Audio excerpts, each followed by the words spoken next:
எத்தனை பேர் சந்தோஷமா இருக்கிறீங்க? ஹalleluya. கொஞ்சம் சத்தமா ஆண்கள் பக்கத்துல கேட்கட்டும். ஹalleluya. கர்த்தர் நல்லவர். கர்த்தர் உங்களை ஆசீர்வதிப்பாராக. ஆண்டவர் இயற்கையை மாற்றி விட்டார். நல்ல மழையை தந்திருக்கிறார், தந்து கொண்டிருக்கிறார். இந்த மழை தேசத்துக்கும் ஒவ்வொருவருக்கும் ஆசீர்வாதமாக இருப்பதாக.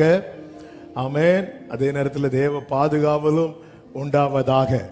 மழையினால எந்த பாதிப்பு வராதபடி கர்த்தர் கிருபையாய் பாதுகாப்பாராக. ஒவ்வொருவரும் +2 ரிசல்ட் வந்துட்டு, 10th ரிசல்ட் வந்துட்டு, இனி அடுத்த கட்ட காரியத்துக்காக பிள்ளைகளுக்காக பெற்றோர் ஓட வேண்டிய நேரம் இது, காலம் இது. கர்த்தர் ஒவ்வொருடைய தேவைகளை சந்திப்பாராக, காரியங்களை கைகூடி வர பண்ணுவாராக. ஆமென். ஒரு நெருக்கமான சூழ்நிலையில கர்த்தர் தம்முடைய பெருக்கத்தை கட்டளையிடுவாராக என்று மனதார வாழ்த்துகிறேன். கர்த்தர் ஆசீர்வதிப்பாராக. ஆமென். கர்த்தர் நல்லவர். கர்த்தர் தருகிற சுதந்திரம், நம்முடைய பிள்ளைகள் கர்த்தரால் வரும் சுதந்திரம். அந்த சுதந்திரத்தை வச்சுட்டு ஆண்டவர் சமூகத்தில் சொல்லணும், என் சுதந்திரத்தை தேவரீர் காப்பாற்றுகிறீர். தாவீது அப்படிதான் சொல்வார், என் சுதந்திரத்தை தேவரீர் காப்பாற்றுகிறீர். ஹalleluya. ஆமென். பிள்ளைகள் கர்த்தரால் வரும் அந்த சுதந்திரத்தை அப்படியே வச்சுட்டு, ஆண்டவர் நீங்க தந்த சுதந்திரம், என் சுதந்திரத்தை தேவரீர் காப்பாற்றுகிறீர். ஹalleluya. கர்த்தர் பார்த்து கொள்வார், எல்லாவற்றையும் பார்த்து கொள்வார். அவன் வயிற்றுல 10 மாசம் குழந்தை இருக்கும்போது அந்த குழந்தை எப்படி இருக்கு, என்ன பண்ணிட்டு இருக்குன்னா நமக்கு ஒண்ணுமே தெரியாது. குழந்தை இருக்குன்னு மட்டும் தெரியும். ஆனால் தாவீது சொல்லுகிறார், நான் தாயின் வயிற்றில் உற்பவித்தது முதல் உம்மால் ஆதரிக்கப்பட்டேன், என்னை தாயின் வயிற்றிலிருந்து எடுத்தவர் நீரே. ஏசாயாவிலே சொல்லப்பட்டிருக்கிறது, நான் பிள்ளைகளை வளர்த்து ஆதரித்தேன். ஹalleluya. அதே ஆண்டவர் சொல்லுகிறார், முதிர் வயதிலும் நான் ஏந்துவேன், சுமப்பேன், தப்புவிப்பேன். ஆமென். தோன்றினது முதல் நம்முடைய கடைசி வரை நம்மை விட்டு விலகாதிருக்கிற ஒரே கரம் நம் ஆண்டவருடைய கரம் மாத்திரமே. கைகளை உயர்த்தி ஹalleluya. கர்த்தர் நடத்துவார். உங்கள் கவலைகளை எல்லாம்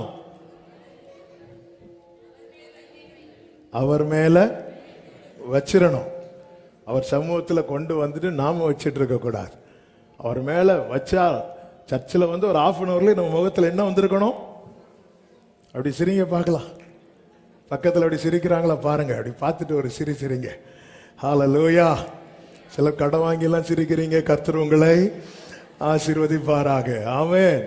வந்து கொஞ்ச நேரத்தில் அந்த ஒரு ஜாய், அந்த ஒரு மகிழ்ச்சி நமக்கு வருதுன்னா நம்ம தேவ சமூகத்தை என்ன பண்றோம்னு தெரியுமா? கனப்படுத்துறோம்னு அர்த்தம். கர்த்தர் நல்லவர். கர்த்தர் உங்களை ஆசீர்வதிப்பாராக. நாம் கர்த்தருடைய வார்த்தையை கேட்க போகிறோம். கர்த்தர் நம்மோடு கூட பேசுவாராக. ஒரு விசை கூட இருக்கிற இடத்துல கண்களை மூடி நம்மை தாழ்த்தி தேவ சமூகத்தில் ஒப்பு கொடுத்து,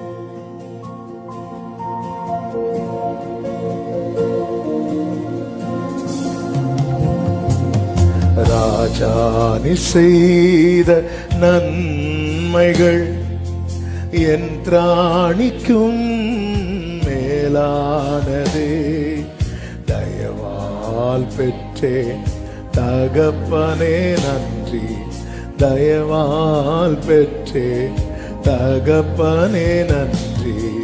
ராஜா நீ செய்த நன்மைகள் என் திராணிக்கும் மேலானதே, தயவால் பெற்றேன் தகப்பனே நன்றி, தயவால் பெற்றேன். என் மேல் நீர் வைத்தவும் கரமே இம்மட்டும் என்னை நடத்தினதே. என் மேல் நீர் வைத்த ஓ இம்மட்டும். ருசித்தவர்கள் கைகளை உயர்த்தி சத்தமாய், ஒன்றுமில்லா என் நிலை கண்டு, என் நிலை கண்டு அசட்டை பண்ணாதவரே, அன்பால் எல்லாம் தந்தீரே, தயவால் பெற்றே தகப்பனே நன்றி, தயவால் பெற்றேன். ராஜா ராஜாரீர் செய்த நன்மைகள் என் திராணிக்கும் மேலானதே. தயவால் பெற்றேன் தகப்பனே நன்றி, தயவால் பெற்றேன். நீதியும் ஞானமும் நீதியும் ஞானமுமானவரே, இயேசுவே நீரே ஆதரவே.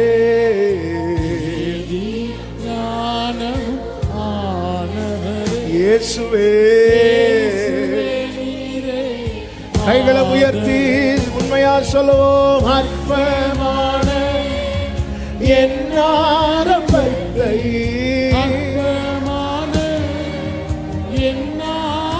ஆமென் அசட்டை பண்ணாதவரே, அன்பாலெல்லாம் தந்தீரே. தயவால் பெற்றேன் ஆமென் தயவால் பெற்றேன்.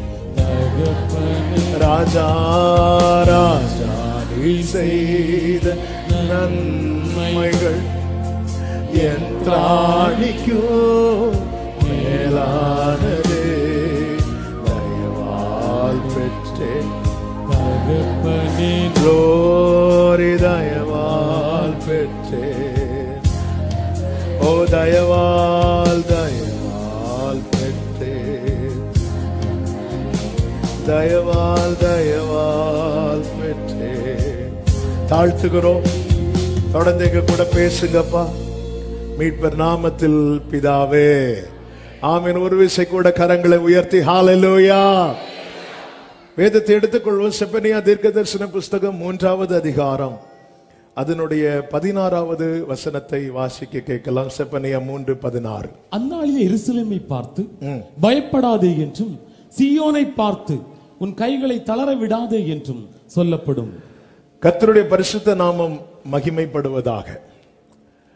இந்த வார்த்தை தான் இந்த மாத வாக்குத்தத்தமாய் தந்தார். கிருபையாய் ஒவ்வொரு வாரம் தியானித்து வர கர்த்தர் நமக்கு கிருபை செய்கிறார். அந்நாளில் என்று சொல்லும் போது அதற்கு முன்பதாக சில காரியங்களை தேவன் செய்கிறார், தேவன் எதிர்பார்க்கிறார். தேவன் எதிர்பார்க்கிற காரியம் அவருடைய ஜனத்தில் வெளிப்படும் போது கர்த்தர் அவருடைய ஜனத்தை பார்த்து சொல்லுகிற வார்த்தை, பயப்படாதே, உன் கைகளை தளர விடாதே. ஆண்டவர் பயப்படாதேன்னு சொல்றாருன்னா, ஒன்று கர்த்தர் நம் பக்கத்தில் இருக்கிறார், ரெண்டு நமக்கு ஃபியூச்சர் இருக்கிறது.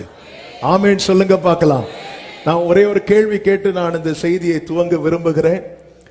எத்தனை பேர் பர்சனலா கர்த்தர் என்கிட்ட பயப்படாதேன்னு சொல்லி இருக்கிறார்? அப்படி சொல்றவங்க மட்டும் கைகளை அப்படி அசைச்சு ஆமென் சொல்லுங்க பார்க்கலாம். ஹல்லேலூயா. ரெண்டு காரியம், ஒன்று கர்த்தர் இருக்கிறார், இன்னொன்று நமக்கு ஃபியூச்சர் இருக்கிறது. ஹல்லேலூயா. ஆமென். இந்த வேதம் நமக்கு எதிர்கால நம்பிக்கையை கொடுத்து கொண்டே இருக்கும். மரண விளிம்பில் இருக்கிறவனுக்கு கூட நித்திய நம்பிக்கை கொடுத்து கொண்டுதான் இருக்கும். அதனாலதான் பரிசுத்தவான்கள் தங்கள் படுக்கையில் என்ன செய்வாங்களா? கூக்குரல் இடுவார்கள் என்றல்ல, கம்பீரிப்பார்கள், கம்பீரிப்பார்கள். இதான் பைபிள்.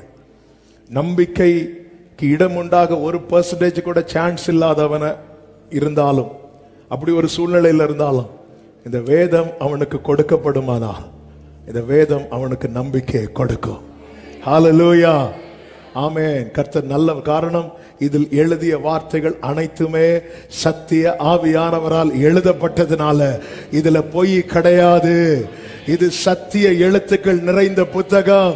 எனவே இது சத்திய வேதாகமம்.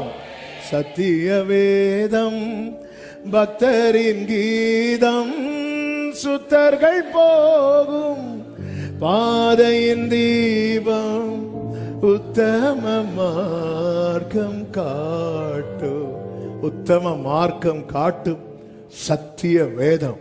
கர்த்தர் தந்த இந்த வேதத்துக்காக ஸ்தோத்திரம் என்று சத்தமாய் சொல்லுவோம். இந்த செப்பனியா புஸ்தகம் 3 அதிகாரங்கள் அடங்கிய புஸ்தகம். இந்த 3 அதிகாரங்களை 3ஆக பிரிக்கலாம். முதலாவது அதிகாரத்திலே தேவனுடைய கோபத்தை பார்க்க முடியும். தேவன் ஏன் கோபப்படுகிறார், தேவன் கோபப்படுகிறார் என்றால் தேவன் உண்மையான அன்பை காண்பித்ததுனால அவர் கோபப்படுகிறார். பொய்யான அன்பை காண்பிக்கிறவர்களிடத்தில் வெளிப்படுகிற கோபம் அது உண்மையான கோபம் அல்ல, அது உள்ளத்திலிருந்து உண்டாகிற கோபம் அல்ல, அது ஒரு மாய்மாலமான கோபம். ஆனா உண்மையான அன்பை ஒருத்தங்க காட்டும் போது யாரிடத்தில் அந்த அன்பு காண்பிக்கப்படுகிறதோ அவர்கள் மாறான கிரியைகளை செய்யும் போது அந்த மெய்யான அன்பை காண்பிக்கிறவர்களிடத்தில் கண்டிப்பாக கோபம் வெளிப்படும். ஒரு தகப்பன் பிள்ளையை சிட்சிக்கிறது போல கர்த்தரும் யாரை சேர்த்துக் கொள்ள சித்தம் கொண்டிருக்கிறாரோ, யாரிடத்தில் அன்பா இருக்கிறாரோ அவர்களை கடிந்து கொண்டு சிட்சிக்கிறார் என்று வேதம் காண்பிக்கிறது. அப்படி கோபப்பட காரணம் என்ன? கோபப்பட காரணம் நாம் கோபப்படுத்தினதே காரணம். அவர் இரக்கத்தின் ஐஸ்வர்யம் உள்ளவர், கிருபை நிறைந்தவர், தயை பெருத்தவர். அப்படிப்பட்டவர் ஏன் கோபப்படுகிறார் என்றால் நாம் கோபப்படுத்துகிறோம். அதை 2 வாரங்களுக்கு முன்பதாக கேட்டோம். எது நிமித்தம் கோபப்படுத்துகிறோம்? தேவனை தேடுகிறதை விட்டு விட்டதுனால, அடையாளத்தை மாற்றினதுனால, கர்த்தர் ஒண்ணுமே செய்ய மாட்டார் என்று இருதயத்திலே சொல்லுகிறதுனால, இப்படிப்பட்ட பல காரியங்கள் நிமித்தம் தேவனுக்கு வருத்தத்தையும் அந்த வருத்தம் கோபமாக வெளிப்படுகிறதையும் நாம் கடந்த 2 வாரங்களுக்கு முன்பதாக கேட்டோம். 2வது அதிகாரத்திலே 2வது அதிகாரம் ஆரம்பிக்கிறதே எப்படி ஆரம்பிக்கப்படுகிறது என்றால், விரும்பப்படாத ஜாதியே அப்படின்னு தான் ஆரம்பிக்கப்படுகிறது. விரும்பப்படாத ஜாதி அப்படிதான் ஆரம்பமே. சொல்லிவிட்டு 2வது வசனத்தில் இப்படி சொல்லப்பட்டிருக்கிறது, நீங்கள் உங்களை உய்த்து ஆராய்ந்து சோதியுங்கள். தேசத்தில் உள்ள எல்லா சிறுமையானவர்களே, கர்த்தருடைய நியாயத்தை நடப்பிக்கிறவர்களே, அவரை தேடுங்கள், நீதியை தேடுங்கள், மனத்தாழ்மையை தேடுங்கள். அப்பொழுது ஒருவேளை கர்த்தருடைய கோபத்தின் நாளில் மறைக்கப்படுவீர்கள். அப்போ இந்த இடத்துல கர்த்தர் என்ன செய்கிறார் என்றால் சான்ஸ் கொடுக்கிறார், தருணம் கொடுக்கப்படுகிறது. தேவன் தருகிற கிருபையை தருணமாக பார்த்து பயன்படுத்த வேண்டும். தருணம் கொடுக்கப்படுகிறது. 3 மணி நேரம் எக்ஸாம், 3 மணிக்கூர்ல எழுதி முடிக்க முடியல, பெல் அடிச்சுட்டு இப்ப பேப்பர் வாங்கிடுவாங்க, இன்னும் 2 கொஸ்டின் எழுதுனா நான் பாஸ் ஆயிடுவேன், இன்னொரு 15 மினிட்ஸ் கிடைச்சிருந்தா அழகா எழுதிடலாமே நினைச்சிட்டு இருக்கும் போது எக்ஸாம் ஹால்ல இருக்கிறவங்க சொல்றாங்க ஒரு 20 மினிட்ஸ் கூட எடுத்துக்கோங்க. அப்படி சொல்லும் போது அது நமக்கு எவ்வளவு சந்தோஷமா இருக்கும். அதுக்கு பேர் தான் கிரேஸ் பீரியட். அந்த கிரேஸ் பீரியட் எதுக்கு கொடுக்கப்பட்டது தெரியுமா? நீ 3 hours வேஸ்ட் பண்ண பாத்தியா, அதே போல இந்த 20 மினிட்ஸையும் வேஸ்ட் பண்ணுன்னு சொல்றதுக்கல்ல. இந்த 20 மினிட்ஸை யூஸ் பண்ணி என்னென்ன சரி பண்ணணுமோ சரி பண்ணிக்கோ, எதை எழுதணுமோ எழுதிக்கோ. இது தருணம். நம்முடைய வாழ்க்கையில தேவன் கிருபையாய் தருணங்களை தருகிறார். இந்த செய்தியை நாம் போன வாரத்தில் கேட்டோம். பேழை கட்டி முடிக்கப்படும் வரைக்கும் ஜனங்களுக்கு கிருபை கொடுக்கப்பட்டது. நினிவே பட்டணத்தாருக்கு 40 நாட்கள், அழிப்பதற்கு எதற்கு 40 நாட்கள். தேவனுடைய கோபத்தில் கூட கருணையை பார்க்க முடியும். அப்படிப்பட்ட ஒரு தெய்வத்தை தான் நாம் ஆராதித்துக் கொண்டிருக்கிறோம். கைகளை உயர்த்தி ஆமேன் சொல்லுங்க பார்க்கலாம். ஆண்டவரை பத்தி சொல்லும் போது கை சத்தெல்லாம் மேல போயிடணும். ஆமென். இங்க வருகிற கூட்டம் தேவனை உயர்த்துகிற கூட்டமா இருக்கணும். கர்த்தரை மாத்திரம் ஆராதிக்கிற கூட்டமா இருக்கணும். ஆமென். ஆண்டவரை பத்தி வந்துட்டனாலே நம்முடைய இருதயம் எழும்ப ஆரம்பிச்சிடணும். ஹல்லேலூயா. கர்த்தருக்கு மகிமை உண்டாவதாக. தேவன் எதிர்பார்க்கிறார், தருணம் தருகிறார். எதற்காக தருணம் தருகிறார் போன வாரத்தில் கேட்டோம். பாவம் செய்யாதிருக்க, மனம் திரும்ப, கனி கொடுக்க, சித்தம் செய்ய தேவன் தருணம் தருகிறார். தமஸ்குக்கு போகிற வழியிலே சவுலை கர்த்தர் சந்திக்கிறார். அதே போலதான் சவுல் யாரு? ஸ்தேவான் கொலை செய்யப்பட காரணமானவன்.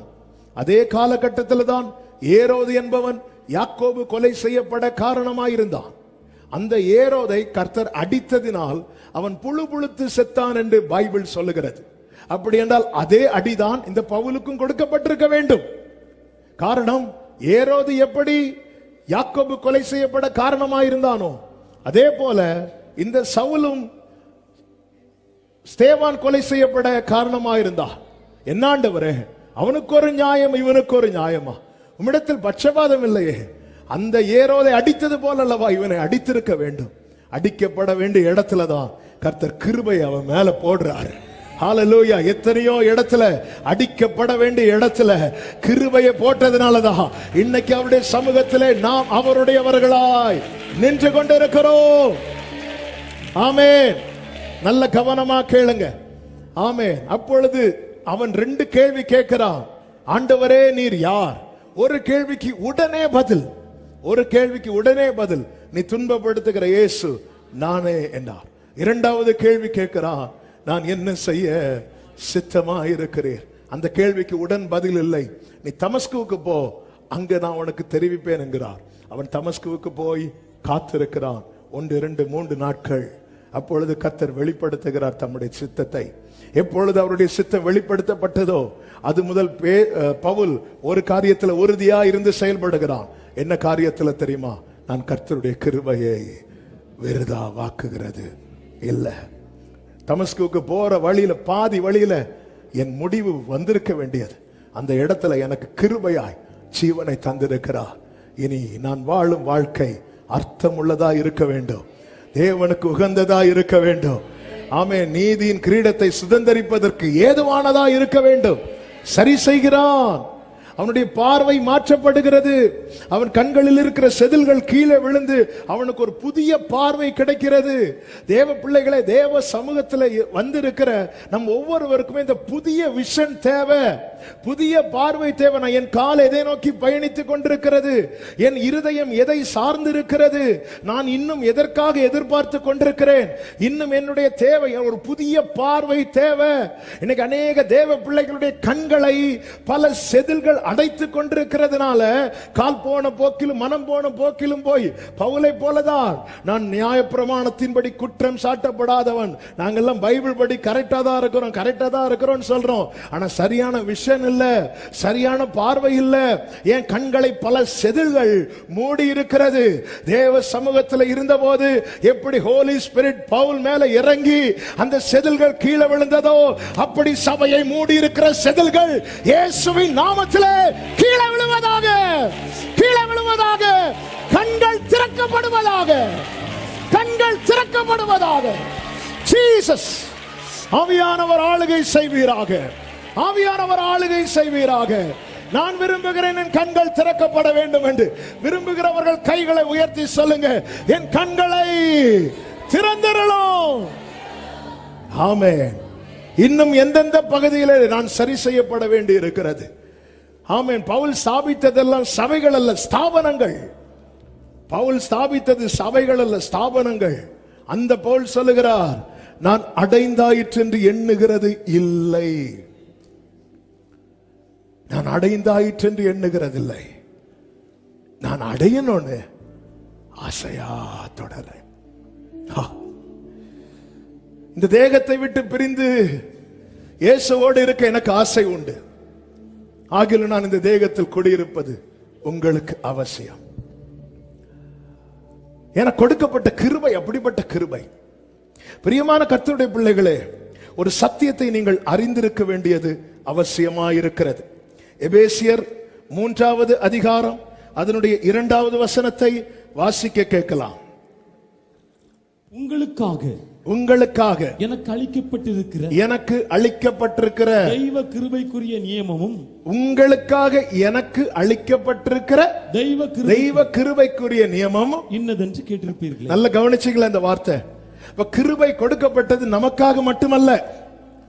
கிருபை கொடுக்கப்பட்டது நான் ரட்சிக்கப்பட, நான் காக்கப்பட, நான் வலுவாமல் நிக்க, இதுக்கு மட்டும் அல்ல. தேவன் எனக்கு கிருபை கொடுத்திருக்கிறது. தேவன் எனக்கு கொடுக்கப்பட்ட கிருபையில இன்னொருத்தங்களுக்கு பிரயோஜனம் இருக்கிறது, இன்னொருத்தங்களுக்கு பிரயோஜனம் இருக்கிறது. பவுல் சொன்னா, இந்த கிருபையை நான் வேஸ்ட் பண்ணல, நான் ரட்சிக்கப்பட்டு நான் மட்டும் கரெக்டா வாழ்ந்துட்டு அப்படியே இருந்துட்டு அப்படியே போயிட்டேன்னா அப்படி போக முடியாது. உங்களுக்காக, நமக்காக கொடுக்கப்பட்ட கிருபையினால ரட்சிக்கப்பட்டிருக்கிறோம். நமக்காக கொடுக்கப்பட்ட கிருபையினால உடன்படிக்கைக்கு உட்படுத்தப்பட்டோம். நமக்காக கொடுக்கப்பட்ட கிருபையினாலே அபிஷேகத்தை பெற்றோம், முத்திரையை பெற்றோம். நமக்காக கொடுக்கப்பட்ட கிருபையினாலே நிற்கிறோம், நிர்மூலமாக இருக்கிறோம், சாகாமல் பிழைத்திருந்து கர்த்தருடைய செய்கைகளை விவரிக்கிறோம். மற்றவர்களுக்காக கொடுக்கப்பட்ட கிருபையை என்ன பண்ணிட்டு இருக்கிறோம்? உங்களுக்காக எனக்கு கொடுக்கப்பட்ட கிருபை. ஒவ்வொருவருமே அட்லீஸ்ட் ஒரு நபருக்காவது பிரயோஜனமான வாழ்க்கை வாழவில்லை என்றால் கிருபையை விருதாவாக்குகிறார்கள். உங்களுக்காக எனக்கு அளிக்கப்பட்டிருக்கிற கிருபை இது சத்தியம். காரணம், இந்த கிருபைக்கு கொடுக்கப்பட்ட கிரயம் என்பது அவ்வளவு பெரிதா இருக்கிறதுனால இந்த கிருபை அப்படி போயிடக்கூடாது, வேஸ்ட் ஆயிடக்கூடாது. நம்முடைய சபைக்கு வந்து கொண்டிருந்த ஒரு சகோதரி, அவர்கள் இப்பொழுது மகிமையில் இருக்கிறார்கள். அவர்கள் கண்ட ஒரு தரிசனத்தை பகிர்ந்து கொண்டார்கள். அவர்கள் வீட்டு ஃப்ரெண்ட்ல ஒரு பைப்ல தண்ணி வந்துட்டே இருக்கும். அப்பொழுது அவர்கள் வீட்டில இருந்து குடத்தெல்லாம் கொண்டு வந்து நிரப்பிட்டாங்க. அவங்க வீட்டு குடம்லாம் ஃபில் ஆனதுக்கு அப்புறமும் தண்ணி வந்துட்டே இருக்கு. இவங்க விட்டுட்டாங்கன்னா நம்ம வீட்டு குடம் தான் நிரம்பிட்டே. அப்புறம் பார்த்துட்டே இருக்கிறாங்க, தண்ணி வந்து வந்து வேஸ்ட் ஆயிட்டே இருக்கு. உடனே ஆண்டவர் பேசுறாங்களா, உன் வீட்டில் இருக்கிற பாத்திரம் எல்லாம் நிரம்பிட்டு உன் தெருவில் எத்தனை வீட்டில் பாத்திரம் காலியா இருக்கு தெரியுமா? ஒவ்வொரு வீட்லயே போய் சொல்லு, ஒவ்வொரு வீட்லயே போய் சொல்லு. அந்த சகோதரி ஓடுனாங்களாம். ஓடி ஒவ்வொரு வீட்டில இருந்து பாத்திரங்களை கொண்டு வந்து அந்த பைப்பில் வச்சு எல்லாரும் நிரப்பி எடுத்துட்டு போனாங்களாம். இந்த காட்சியை சொல்லிவிட்டு அதன் பிறகு தன் மரணம் வரைக்கும் அந்த சகோதரி யாரை பார்த்தாலுமே சுவிசேஷம் சொல்லுவாங்க. யாருக்கு ஏதாவது செய்யணும்னா போய் செய்வாங்க.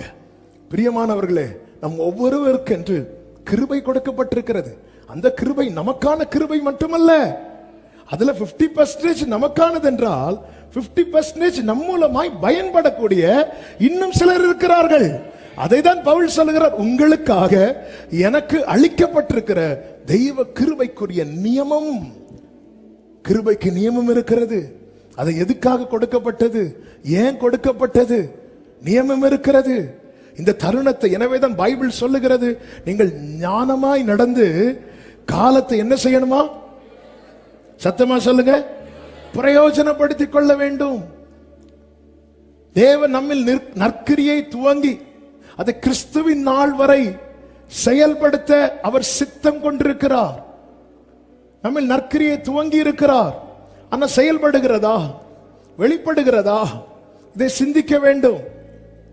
எனவேதான் இந்த செப்பனியா 2வது அதிகாரத்தை நீங்க கவனிச்சீங்கன்னா, கர்த்தர் சில காரியங்கள் நம்மில் அகற்றப்பட வேண்டியதை குறித்து கர்த்தர் சொல்லுகிறார். பாருங்கள், அங்கே மோவா புத்திரர், அம்மோன் புத்திரர் அவர்கள் செய்து வந்த காரியத்தை இங்கே கர்த்தர் சொல்லுகிறதை நம்மால் பார்க்க முடியும். அதனுடைய 8வது வசனத்தை வாசிங்கள். செப்பனியா 2:8. மோவாப் செய்த நிந்தனையையும் அம்மோன் புத்திரர் என் ஜனத்தை நிந்தித்து அவர்கள் எல்லையை கடந்து பெருமை பாராட்டி சொன்ன தூஷணங்களையும் கேட்டேன். ஒரு தேவ பிள்ளையின் வாழ்க்கையிலே நற்கிரியைகள் வெளிப்படுவதற்கு தடையா இருக்கிற காரியங்கள்ல ஒன்று என்ன தெரியுமா? தூஷணம். தூஷணம், இந்த தூஷணமான வார்த்தைகள். அதுவும் எப்படி சொல்றாங்களா? எல்லையை கடந்து. சிலர் வண்டி பிடிச்சிட்டு போய் சொல்லிட்டு வருவாங்க. பிரியமான கர்த்தருடைய பிள்ளைகளே, தேவனை ஆராதிக்கிற தேவ பிள்ளைகளே, நன்றாய் கவனமா கேளுங்க. நம்ம யாரையாவது கெடுத்து தூஷித்து பேசுகிறோம் என்றால் இந்த கிருபையை வேஸ்ட் பண்றதுல ஆட்களே நம்ம தான். ஒரு மனிதன் அதிகமாய் பாவம் செய்வது முதலாவது சிந்தையில, 2வது பார்வையில, 3வது வார்த்தையில, 4வது செய்கையில. நல்ல ஜெபம் பண்றவங்க தான், ஆனா இன்னொரு ஆளை கெடுத்து நம்ம துணிந்து பேசுகிறோம் என்றால் அந்த காரியத்தில் உண்மை இருக்கலாம், பொய் இருக்கலாம். அது 2வது காரியம். தூஷணம் தூஷணம் தான், அதற்கு இன்னொரு பெயர் கிடையாது.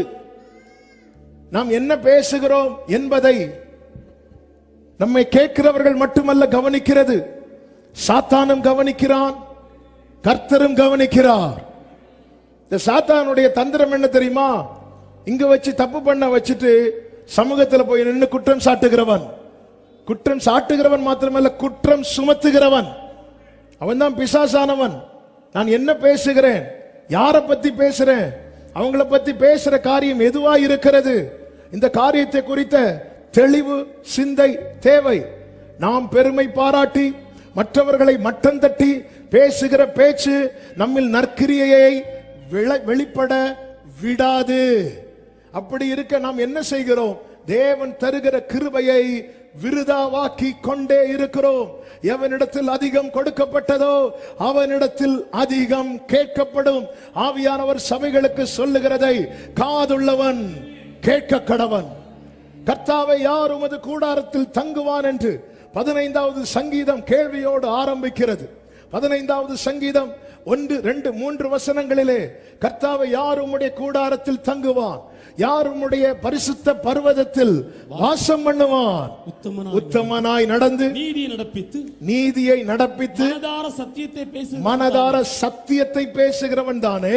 தன் நாவினால் புறங்கூறாமலும் தோழனுக்கு தீங்கு செய்யாமலும் தன் அயலான் மேல் சொல்லப்படும் தன் பக்கத்து வீட்டுக்காரன் மேல் சொல்லப்படும் நிந்தையான பேச்சை எடுக்காமலும் இருக்கிறான். பக்கத்து வீட்டு பேச்சே எடுக்க மாட்டானோ.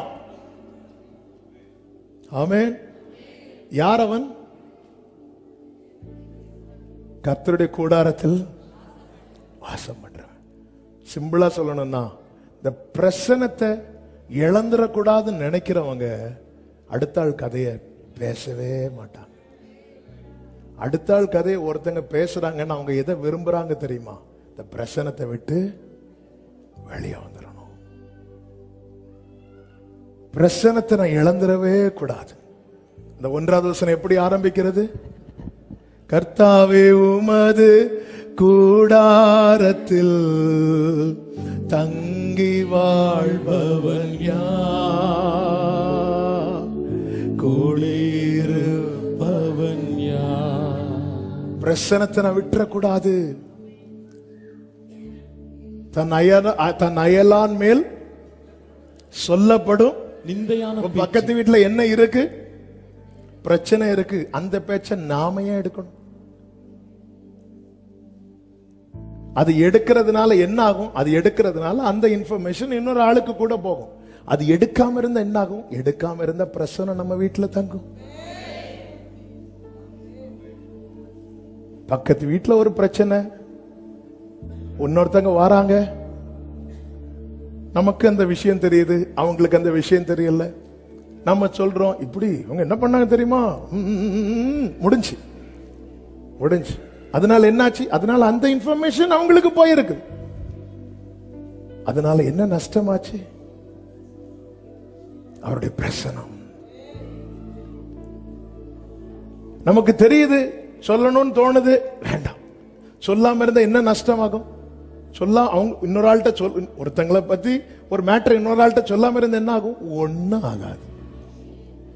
பிரசன்னம் தங்கும். நம்முடைய கூடாரம் பிரசன்னம் தங்குகிற கூடாரமா இருக்கட்டும். கைகளை உயர்த்தி ஆமேன்னு சொல்லுங்க. ஹல்லேலூயா. நம்மில் தேவன் துவங்கின நற்கிரியை எங்கே? பிறருக்கு உதவும்படி கொடுக்கப்பட்ட கிருபையின் செயல்பாடு எங்கே? ஏன் காண மாட்டேங்குது? ஏன் அது வெளிப்பட மாட்டேங்குது? தூஷணம் எல்லை தாண்டி போகும்போது அது எப்படி வெளிப்படும்? அது எப்படி செயல்படும்? சங்கீதம் 50 கர்த்தர் பாரத்தோடு சங்கீதக்காரனை கொண்டு எழுதி வைக்கிறார். ஆமே. அதனுடைய 20, 21 வசனங்களை வாசிக்க கேட்கலாம். நீ உட்கார்ந்து உன் சகோதரனுக்கு விரோதமாய் பேசி உன் தாயின் மகனுக்கு அவதூறு உண்டாக்குகிறாய். நீ செய்யும் போது இங்க ரெண்டு டைப் ஆஃப் பிரதர்ஸ பார்க்கலாம். ஒன்னு கூட பிறந்தவங்க, இன்னொன்னு கூட ஆராதிக்கிறவங்க. நம்மளும் யாருதான்? சகோதரர்கள் தான். 2 பேரும் விட்டு வைக்கிறது கிடையாது. கூட ஆராதிக்கிறவங்கள்ட்ட கூட பிறந்தவங்களை பத்தி சொல்றது, கூட பிறந்தவங்கள்ட்ட யாரையாவது பத்தி சொல்லியே ஆகணும். நீ உட்கார்ந்து உன் சகோதரனுக்கு விரோதமாய் பேசி உன் தாயின் மகனுக்கு அவதூறு உண்டாக்கு. நீ அடுத்த வார்த்தையை கவனிங்க. இவைகளை நீ செய்யும் போது நான் மௌனமாயிருந்தேன். என் வாழ்க்கையில ஆண்டவர் மௌனம் ஆயிட்டார்னாலே போச்சுன்னு அர்த்தம். ஹலோ, என் வாழ்க்கையில் ஆண்டவர் சைலண்ட் ஆயிட்டார்னாலே முடிஞ்சதுன்னு அர்த்தம். இவைகளை நீ செய்யும் போது நான் மௌனமாயிருந்தேன். என் வாழ்க்கையில் ஆண்டவருடைய சத்தம் துவனிக்கணும். என் வாழ்க்கையில கர்த்தருடைய கை உயர்ந்திருக்கணும். என் வாழ்க்கையில கர்த்தருடைய கரம் பராக்கிரமம் செய்யணும். அப்படி என்றால் மட்டும்தான் வெள்ளம் போல சத்துரு வரும்போது ஆவியானவர் எனக்காய் ஜெயக்கொடி ஏற்றுவார். ஆனா அவர் மௌனமா இருந்ததையும் உணராம அடுத்த வார்த்தையில் சொல்லப்பட்டிருக்கு, உன்னை போல் நானும் இருப்பேன் என்று. ஆண்டவர் தான் ஒன்னும் கேட்கலையே, கண்டுக்கலையே. ஒருவேளை ஆண்டவர் இதை என்கரேஜ் பண்றாரோ என்று நீ என்ன செய்தாய்? நினைவு கொண்டாய். ஆனாலும் நான் உன்னை கடிந்து கொண்டு அவைகளை உன் கண்களுக்கு முன்பாக ஒவ்வொன்றாக நிறுத்தி. அடுத்த வார்த்தை, தேவனை மறக்கிறவர்களே இதை சிந்தித்துக் கொள்ளுங்கள். நம்ம ஒருத்தங்களை பத்தி பேசும்போது, துணிந்து பேசும்போது நாம யாரா மாறுறோம் தெரியுமா? தேவனை மறக்கிறவர். கொஞ்சம் ஆண்டவரை நினைச்சிட்டோன்னு அந்த பேச்சு ஸ்டாப் ஆயிரும். இது எல்லாரும் பேசுவாங்க, நானும் பேசுவேன், பேசாத ஆளே கிடையாது. இது இயல்பு. இந்த மாம்சம் பலவீனம் உள்ளது. ஆனா நாம அந்த இடத்துல நம்மளை கண்ட்ரோல் பண்ண பழகலன்னு வைங்கள, அந்த இடத்துல நாம யாரா இருக்கிறோம் தெரியுமா? ஆண்டவர்னு ஒருத்தர் இல்லைன்னு சொல்றவங்க ரேஞ்சில இருக்கிறோம். அதனாலதான் உட்கார்ந்து பேசுறோம். பேச்சுவாக்குல சில வார்த்தைகள் வந்துவிடும். இது பேசுறதுக்குன்னே போறது, பேசுறதுக்குன்னே உட்கார்றது. ஆமென். எப்படி ஆண்டவர் சொல்ல முடியும் பயப்படாதேன்னு? எப்படி ஆண்டவர் சொல்ல முடியும் உன் கைகளை தளர விடாதே என்று? எல்லை தாண்டி போய் பேசப்படுகிற தூஷணங்கள், இதை தேவனால் பார்த்து கொண்டிருக்க முடியாது. கர்த்தர் அதற்கெல்லாம் விரோதமாய் தான் கர்த்தர் செயல்படுவார். ஒரு தேவ பிள்ளையின் பேச்சு ரொம்ப ரொம்ப ரொம்ப ரொம்ப முக்கியம். நாவை குறித்து யாக்கோபு 3வது அதிகாரத்துல ஃபுல்லாவே கொடுக்கப்பட்டிருக்கிறது. பிரியமான கர்த்தருடைய பிள்ளைகளை, இதை நான் சொல்லி இருப்பேன் என்று நினைக்கிறேன். சில வருடங்களுக்கு முன்பதாக ஒரு சிலருக்காக ரொம்ப பாரப்பட்டு ஆண்டவர் சமூகத்துல போயிருந்து போராடினேன். ஆண்டவர் இங்க எவ்வளவு ஜெபம் பண்றாங்க, எவ்வளவு அழுறாங்க. ஆண்டவரே, இவங்களுக்கு ஏதாவது செய்யக்கூடாது ஆண்டவரே. அப்பொழுது ஆவியானவர் தெளிவாய் பேசினார். அவர்கள் பேசுற பேச்சு எனக்கு கடினமா இருக்கிறது என்று. சில பேச்சுக்கள் நான் பேசுறத ஆண்டவர் கேட்கிறார். ஆமென். நம்முடைய பேச்சுல பக்தி விருத்தி இருக்கணும். இல்லைன்னா பேசாம இருக்கிறது நல்லது. விசேஷமா பக்கத்து விட்டு பேச்சு சொல்லுங்க, பக்கத்து விட்டு பேச்சு வேண்டாம். இன்னொரு ஆளை கெடுத்து பேசுற செய்தி நம் காதுகளுக்கு இனிமையா இருந்தால் நம்ம ஆபத்தை நோக்கி பயணிக்கிறோம் என்று அர்த்தம். ஹல்லேலூயா.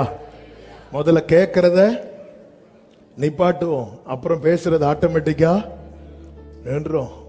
இன்னைக்கு ஏதாவது ஹாட் நியூஸ் இருக்கா? யூடியூப்ல அப்படிதான் தேடிட்டு இருக்கிறது.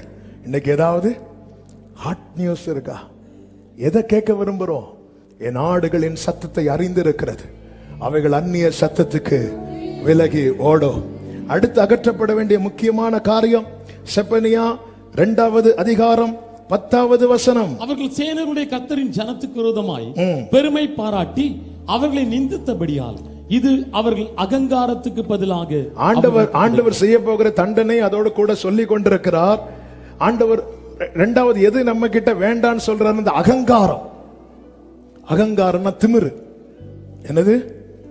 திமிரு. தேவன் எதிர்பார்க்கிறது தாழ்மை. ஹல்லேலூயா. அகங்காரம். அடுத்து ஒரு முக்கியமான வார்த்தை 15வது வசனம். நான் தான் என்னை தவிர வேறு ஒருவரும் இல்லை என்று தன் இருதயத்தில் சொல்லி நிர்விசாரமாய் வாழ்ந்து களி கூர்ந்த நகரம் இதுவே. இது பாழும் மிருக ஜீவன்களின் தாபரமாய் போய்விட்டதே. வழியாய் போகிறவன் எவனும் ஈசல் போட்டு தன் கையை கொட்டுவான். நான் தான், என்னை தவிர வேறு ஒருவரும் இல்லை என்று தன் இருதயத்திலே சொல்லி நிர்விசாரமாய் களி கூர்ந்து, நிர்விசாரமான வாழ்க்கை. நான் தான், என்ன தவிர வேற யாருண்டு? என்ன தவிர யாருண்டு? சிலர் பேசுவாங்க தெரியுமா, நான் மட்டும் இல்லைன்னா தெரிஞ்சிருக்கும், ரொம்ப நல்லா இருந்திருக்கும். நான் தான். இது ஆண்டவருக்கு பிடிக்கவே செய்யாது. நான் என்ற வார்த்தைக்கு சொந்தக்காரர் ஒரே ஒருவர் தான். அவர் பரலோகத்தில் வீற்றிருக்கிறார். முச்சடியில் எழுந்தருளி மோசைக்கு தம்மை வெளிப்படுத்தும் போது சொல்லுகிறார், I am that I am. நான் இருக்கிறவராகவே அவர் நான் சொல்லும் போது நாம என்ன சொல்லணும் தெரியுமா? நான் அல்ல. ஹல்லேலூயா. பார்வோன் சமூகத்திலே மோசே சொன்னான் நான் அல்லவென்று.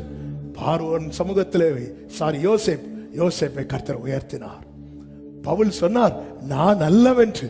அப்போஸ்தலர்கள் எல்லாரிலும் அதிகமாய் தேவன் பவுலை பிரயாசப்பட வைத்தார். நான் என்று சொல்றவன் எல்லாம் வீழ்ந்து போனான், நான் நல்லவென்று சொன்னவன் எல்லாம் தேவனால் உயர்த்தப்பட்டான். அமலேக்கியரை யுத்தம் பண்ணி அழித்து விட்டு வா என்று கர்த்தர் சாமுவேல் மூலமாய் இஸ்ரவேலின் முதல் ராஜாவாகிய சவுலுக்கு சொல்லுகிறார். இந்த சவுல் போய் என்ன செய்வான் என்றால், அமலேக்கின் ராஜாவை அழிக்க மாட்டான், கொண்டு வருவான். முதற்தரமானவைகள் பலவற்றை பிடித்து கொண்டு வருகிறான். அவனுக்கு ஒரு எண்ணம் என்ன தெரியுமா? என்னை விட இந்த பூமியில வேற யார் ராஜாவாய் வரப்போகிற தகுதி யாருக்கு இருக்கிறது? ஏன் அப்படி ஒரு எண்ணம்? ஏனென்றால் சவுல் ராஜாவாய் தெரிந்தெடுக்கப்படுவதற்கு முன்னே அத்தனை ஜனங்களை வரவழைத்து சவுலை நிறுத்தின போது எல்லாரும் சவுலுடைய தோளுக்கு கீழே இருக்கிறாங்க. இனி சவுலை விட உயரமான ஒரு மனிதன் வர வேண்டுமானால் அவன் பிறந்து வளர்ந்து வர வேண்டும். நான் தான், என்னை தவிர வேற யார் என்று இருக்கும் போதே கர்த்தர் சாமுவேல்கிட்ட சொல்றார், அவனை ராஜாவா இராதபடி நான் தள்ளினேன்.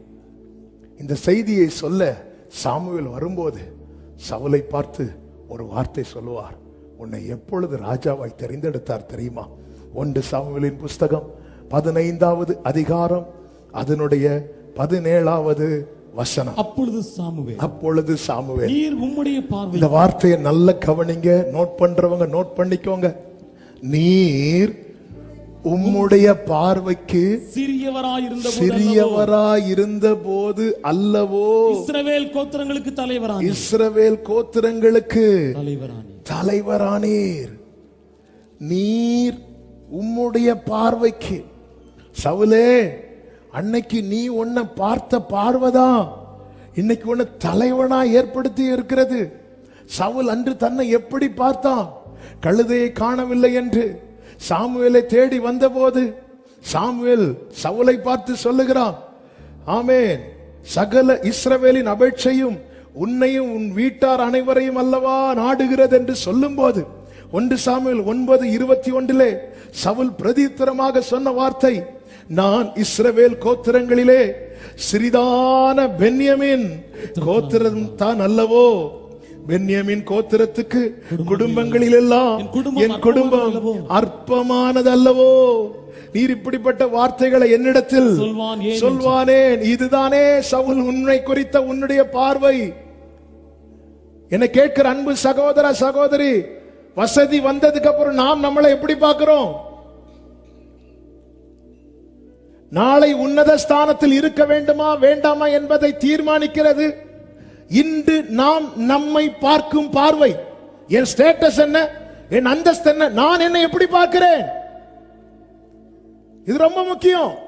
உலகம் என்னை எப்படி பார்த்துட்டு போட்டோம், நான் என்னை எப்படி பார்க்கிறேன்? இந்த சவுல் ஆரம்பத்தில் தன்னை எப்படி பார்த்தான்? கோத்திரங்களிலே சின்ன கோத்திரம்னா எங்க கோத்திரம் தான். அந்த கோத்திரங்களையும் சின்ன குடும்பம்னா அது ஏன் குடும்பம் தான், அது ஏன் குடும்பம் தான். நான் என்னை எப்படி பார்க்கிறேன்? அவன் தன் பவுலை சவுல் தன்னை அப்படி பார்த்ததுனால கர்த்தர் அவனை என்ன செய்தாராம்? அப்படித்தானே இருக்கு. நீர் உம்முடைய பார்வைக்கு சிறியவராய் இருந்த போது அல்லவோ இஸ்ரவேல் கோத்திரங்களுக்கு. பிரியமான கர்த்தருடைய பிள்ளைகளை, இன்னும் எழும்ப முடியாம, இன்னும் உயர முடியாம, இன்னும் உன்னத நிலையை அடைய முடியாம, இன்னும் அடுத்த நிலையில கால் வைக்க முடியாம வாழ்க்கையில இன்னும் அடிபட்டு கொண்டிருப்பதின் காரணத்தில் ஒன்று என்ன தெரியுமா? நம்முடைய பார்வை. நான் தான், என்னை தவிர இல்ல. உடன்படிக்கை பெட்டி கொண்டு வரப்பட்ட போது எல்லாருக்கும் ராஜா தாவீது. ஆனா தாவீது தன் ராஜ வஸ்திரத்தை மாற்றி வைக்கிறான், சணல் நூல் வஸ்திரத்தை தரித்துக் கொள்ளுகிறான். தாவீது தன்னை எப்படி பார்த்தான் பார்த்தீங்களா? நீங்க எல்லாரும் என்ன நீங்க ராஜாவா பார்க்கலாம், ஆனா எனக்கு இன்னொரு ராஜா இருக்கிறார். அவருடைய பிரசனத்துக்கு முன்பதாக நான் ஒண்ணுமே கிடையாது.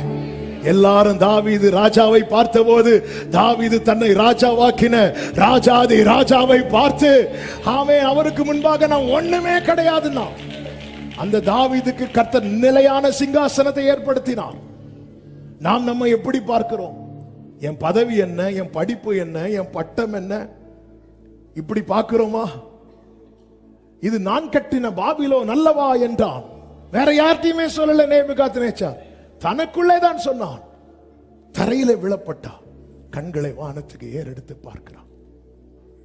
பிரியமான கர்த்தருடைய பிள்ளைகளே, இன்னைக்கு ஒருவேளை கர்த்தர் நமக்கு நல்ல கிருபைகளை தந்திருக்கலாம், நல்ல ஞானத்தை தந்திருக்கலாம், நல்ல உயர்வுகளை தந்திருக்கலாம். ஒருபோது நான் தான் என்னை தவிர என்று உங்கள் இருதயத்தை வெளியே சொல்ல மாட்டோம். நம்ம வெளியே கிருபை கிருபைன்னு சொல்லிட்டு காலத்தை ஓட்டுற ஆட்கள் அல்லவா நாம. ஆனால் இருதயத்தில் நான் தான் என்னை தவிர வேறொருவரும் இல்லை என்று தன் இருதயத்தில் சொல்லி, வஸ்தி என்பவள் மகா ரூபவதி, ரூத் என்பவள் ரூபவதி, அவ்வளவுதான். மகா ரூபவதி எல்லாம் ரூத்தை குறித்து சொல்லப்படவில்லை. வஸ்தி மகா ரூபவதி ராஜாவின் அழைப்பை நிராகரிக்கிறாள். அவ இன்னொரு விருந்தை ரெடி பண்ணிட்டு இருக்கிறான். ராஜாவின் விருந்துல அவளை நிக்க வைக்க வேண்டும் என்பது ராஜாவின் சித்தம். அவ தனக்கென்று ஒரு விருந்தை ஆயத்தப்படுத்துறாள். அழைப்பை நிராகரிக்கிறாள். அவள் நினைத்திருப்பாள், மகா ரூபவதியா என்னை விட யாரும் இல்லைன்னு. ஆனா ராஜா நினைச்சா, ஞானிகளை வெட்கப்படுத்த பைத்தியங்களை தெரிந்தெடுக்கிறவன், நலமுள்ளவைகளை வெட்கப்படுத்த பலவீனமானவைகளை தெரிந்தெடுக்கிறவன். அவ்வளவுதான். அந்த மகா ரூபவதியை தள்ளிவிட்டு ரூபவதியை கொண்டு வைக்கிறான். ஒரு ராஜா நினைச்சா என்னவும் செய்ய முடியும். வலியோனை அகற்றினீர், தாழ்ந்தோனை உயர்த்தினீர். பிரியமானவர்களே, ஆண்டவருடைய சமூகத்தில் அமரும் போது ஒன்றை புரிந்து கொள்ளுங்கள். வேற யாரோ இருக்க வேண்டிய இடத்துல, என்னை விட தகுதி உள்ளவர்கள் இருக்க வேண்டிய இந்த இடத்துல கிருபையாய் கர்த்தர் என்னை கொண்டு இருக்க வச்சிருக்கிறார். இதில் நான் மேன்மை பாராட்ட பெருமை பாராட்ட என்னில் ஒன்றுமில்லை. இது தேவனுடைய சுத்த கிருபை. ஒவ்வொரு முறை ஆண்டவர் சமூகத்தில் நிற்கும் போது, இந்த பலிபீடத்தில் நிற்கும் போது அப்படிதான் நினைக்கிறது உண்டு. தகுதி உள்ள எத்தனை பேர் இருக்கிறாங்க நிக்க வேண்டிய இடத்துல? 7 பேர் வரிசையா நிக்கிறாங்க. அபிஷேக தைலம் தங்கள் தலைமேல் ஊற்றப்பட வேண்டும் என. எப்படி 8வது தாவீதை எட்டி பிடித்தாரோ, அதே போல எங்கேயோ கிடந்த என்னை உங்களை எட்டி பிடித்து கர்த்தர் கிருபையாய் கொண்டு அவருடைய சமூகத்தில் உட்கார வைத்து அழகு பார்த்து கொண்டிருக்கிறார். சொல்லுங்க, நான் அல்ல. ஹல்லேலூயா, ஹல்லேலூயா. அவருடைய சுத்த கிருபை, அவருடைய அளவற்ற கிருபை நம்மில் நற்கிரியை வெளிப்படுவதற்கு, ஆமென், இவைகள் எல்லாம் தடையாயிருக்கிறது. ஃபாதர் அழகா இப்ப ஒரு பாட்டு பாடி இருக்கிறாங்க. நான் அல்ல இயேசுவே என்னில் வாழ்கிறார், நான் அல்ல இயேசுவே என்னில் வாழ்கிறார். நம்ம இருதயத்துல இத சொல்றோம். அதுதான் ஆண்டவருடைய பிரச்சனை. ஆண்டவர் சொல்றாரு, இது என்னால் அக்செப்ட் பண்ண முடியல. ஆண்டவர், நாங்க எவ்வளவு அழகா சாட்சி சொல்றோம், எவ்வளவு அழகா சிம்பிளா ட்ரெஸ் போட்டு உங்க முன்னாடி இப்படி இருக்கிறோம். ஆண்டவரே, உன் இருதயம் என்ன சொல்லுது? உன் இருதயம், நீ ஜோம் பண்ணாலே உன் இருதயம் சொல்லுது, இப்ப இங்க பண்ணதுலே பெஸ்ட் பிரேயர் நீதான் பண்ண. நீ ஏதாவது கொஞ்சம் பிரீச் பண்ணாலே உன் இருதயம் என்ன சொல்லு? என்ன பிரசங்கம், ஒன்னு அடிச்சுக்க ஆளே. உன் இருதயம் என்ன சொல்லுது? நல்ல பாட்டு பாடினா, ஒன்ன மாதிரி பாடுறதுக்கு இங்க யாரு? உன் இருதயம் என்ன சொல்லுது? அதனாலதான் சீஷர்கள் இடத்துல சொன்னா, நீங்க பாரு, நீ என்ன ஊழியம் செஞ்சுட்டு ஓடி வந்தாலும் ஆண்டவர் சமூகத்துல சொல்லிரு, அப்பிரயோஜனமானவன், அப்பிரயோஜனமானவன், அப்பிரயோஜனமானவன். ஹல்லேலூயா. நான் இருந்திருந்தா வேற மாதிரி ஆயிருக்கும். நம்ம சில நேரத்தில் சொல்லுவோம்ல, அங்க நான் இருந்திருந்தேன்னா வேற மாதிரி ஆயிருக்கும். ஆமா, இருக்கிறதெல்லாம் நாசாய். சில சொல்லுவாங்க, நான் இல்லைன்னா தெரியும் உங்களுக்கு. என்ன தெரியும்? நீங்க இல்லைன்னு தெரியும். வேற என்ன தெரியும்? ஒண்ணுமே கிடையாது. கையை உயர்த்தி சொல்லுங்க, நான் அல்ல, நான் அல்ல இயேசுவே என்னில் வாழ்கிறார், நான் அல்ல. உண்மையா சொல்லுங்க, உண்மையா சொல்லுங்க, நான் அல்ல, நான் அல்ல. ஆண்டவரே, இது எங்க மூச்சாகட்டும், இது எங்க வாழ்க்கையாகட்டும் ஆண்டவரே, இது எங்க வாழ்க்கையாகட்டும் ஆண்டவரே. கிறிஸ்துவுக்குள், கிறிஸ்துவுக்குள் என் ஜீவன் இணைந்து மறைந்துள்ள கிறிஸ்துவுக்குள் என் ஜீவன் இணைந்து மறைந்துள்ள. சொல்ல ஒரு விஷயம் கூட, நான் அல்ல இயேசுவே என்னில் வாழ்கிறார். நான் அல்ல இயேசுவே உன்னில் வாழ்கிறார். நான் அல்ல இயேசுவே என்னில் வாழ்கிறார். இனி நான் அல்ல இயேசுவே உன்னில் வாழ்கிறார். தேவன் நம்மிடத்தில் இப்படிப்பட்ட மாம்ச கிரியைகள் எல்லாம் அகற்றப்பட வேண்டும் என்றால், அல்லது வாய்க்காமல் செயலற்று போக வேண்டுமானால், தேவன் நம்மிடத்தில் எதிர்பார்க்கிற சில காரியங்கள் உண்டு. அதுதான் 3வது அதிகாரத்தின் 2வது வசனத்திலே சொல்லப்பட்டிருக்கிறது. அது சத்தத்துக்கு செவி கொடுக்கவில்லை. சத்தத்துக்கு செவி கொடுக்கவில்லை. அது கடிந்து கொள்வதை ஏற்றுக்கொள்ளவில்லை. அது கர்த்தரை நம்பவில்லை. அது தன் தேவனிடத்தில் சேரவில்லை. செப்பனியா 3:2 4 காரியங்கள் இங்கு சொல்லப்பட்டிருக்கிறது. ஆரம்பிக்கும் போது எப்படி ஆரம்பிக்கிறார்னா, இடுக்கண் செய்து ஊத்தையும் அழுக்குமா இருக்கிற நகரத்துக்கு. ஐயோ, ஏன் அப்படி இருக்கு? ஏன் இப்படி இருக்கு? ஏன்னா அது சத்தத்துக்கு செவி கொடுக்கவில்லை. ஆண்டவருடைய சத்தத்துக்கு செவி கொடுக்கிற அனுபவம் அது நமக்கு தேவை.